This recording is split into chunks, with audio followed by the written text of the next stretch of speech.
Улуттук коопсуздук боюнча мамлекеттик комитеттин төрагасы Камчыбек Ташиев Өзгөн районундагы Куршап айыл өкмөтүнүн жергиликтүү тургундар менен болгон жолугушуусунда чек ара боюнча сүйлөшүүлөрдү жүргүзүү үчүн 10 майдан кийин Өзбекстандын делегациясы Кыргызстанга келерин билдирди. Ташиевдин айтымында тараптардын жолугушуусу Ош шаарында өтөт. Эске салсак, ушул жылдын март айында УКМКнын төрагасы Камчыбек Ташиев башында турган өкмөттүк делегация Кыргыз-Өзбек мамлекеттик чек арасын делимитациялоо жана демаркациялоо боюнча Өзбекстанда өткөн жыйынга катышкан. Электр станциялары ишканасынын басма сөз кызматынын билдирүүсү боюнча 26 апрелге карата Токтогул суу сактагычындагы суунун көлөмү 8 миллиард 658 миллион куб метрди түздү. Маалыматка ылайык, суунун агып келиши секундасына 382 куб метрди түзсө, агып чыккан суунун көлөмү 336 куб метрге жетүүдө.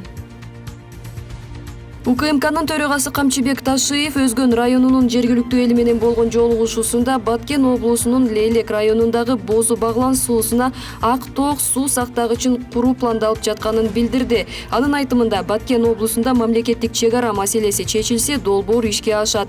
Учурда бул маселе боюнча тажик тарап менен сүйлөшүүлөр жүрүүдө. Суу сактагычты куруу долбоорун ишке ашырууга буга чейин каражат бөлүнгөн, бирок каражаттын суммасы тууралуу маалымат айтылган жок. Кыргызстанда коронавируска каршы эмдөөдөн 16653 киши өттү. Эмдөө Кытайдын Sinopharm вакцинасы менен жүргүзүлүп, 29 март күнү башталган.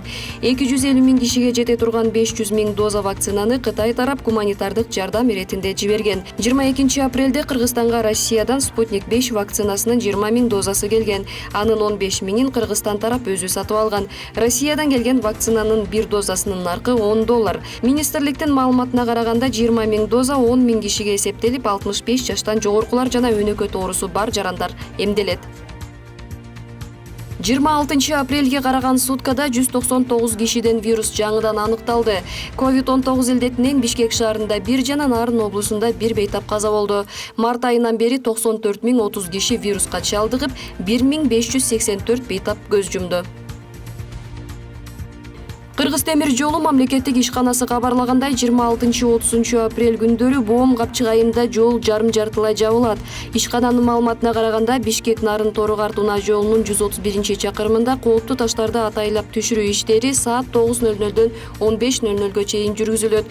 Жолду тазалоо маалында автоунаалар бир тилке менен жүрүп турат. Жол кыймылын көзөмөлдөө жоопкерчилиги жол кыймылы коопсуздугун камсыздоо боюнча башкармалыгына жүктөлдү.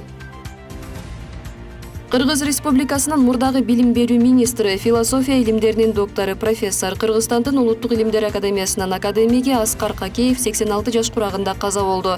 Белгилүү илимпоз 1935 жылы Чүй облусуна караштуу Чүй районунун Гегети айылында туулган. Аскар Какеев 1992 жылдан баштап президенттик аппараттын жетекчиси, мамлекеттик катчы, өлкөнүн билим берүү министри кызматтарын аркалаган. 2000 жылдан баштап Кыргыз Улуттук университетинин ректору, президенттин кеңешчиси болуп эмгектенген. Жаштар иши дене тарбия жана спорт агенттигинин маалымат кызматынын билдирүүсүндө, Токиодо өтө турган жайкы Олимпиада оюндарына бара турган Кыргызстандын курама командасынын жөнөтүү маршруту иштелип, жолдомо алган спортчулар жана алардын машыктыруучулары каттоодон өтүп жатат. Маалыматка караганда, спортчуларды түз каттам менен жөнөтүү каралууда. Бирок бардык авиакомпаниялар менен транзиттик шаарлар ачык болбогондуктан, эң ыңгайлуу жолун тандоо кыйындыкка турууда. Алдын ала маалыматтар боюнча, Олимпиада оюндары 23 июлдан 8 августка чейин өтөт. Кыргызстандын эсебинде азыр 12 лицензия бар. Пандемияга байланыштуу Япониянын борбор шаары Токиодо өтө турган оюндар чет элдик көрөрмандарсыз өтөт. Учурда ага 200дөн ашуун мамлекеттин спортчулары катышаары күтүлүүдө.